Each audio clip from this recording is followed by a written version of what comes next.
they take the premium an employer pays for a family, plus the employee's contribution to that premium, and add the out-of-pocket spending of the family to get sort of a total average bill of health spending for a typical American family of 4, averaged over, I believe, a database of at least 10 million families.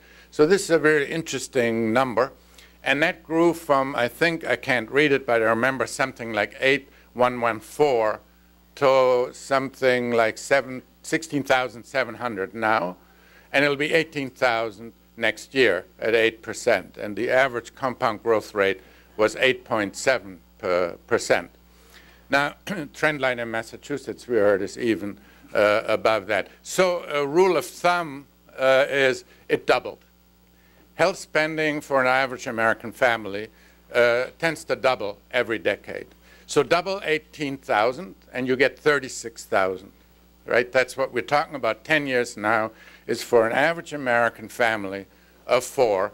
It'll cost $36,000. So I'm now saying, think of a family with a gross wage base of 70,000 now.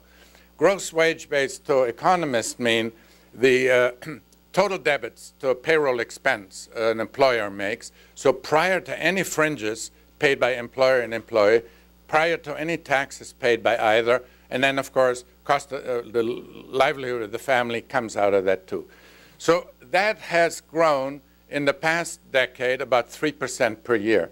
We are lucky if it would grow this fast in the coming decade. Right now, it's probably not growing or even falling in some instances.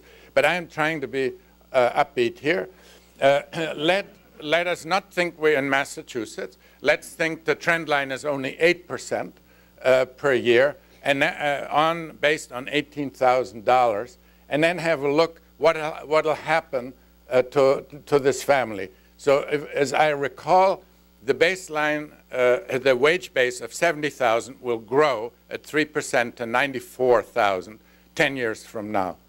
The health spending will grow, I think it goes to 38 something, using next year's at 3% compound growth.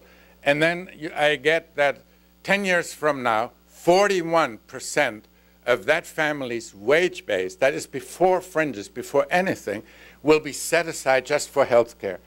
And what is left over, the other 60%, has to pay all the fringes, all the taxes, schooling, housing.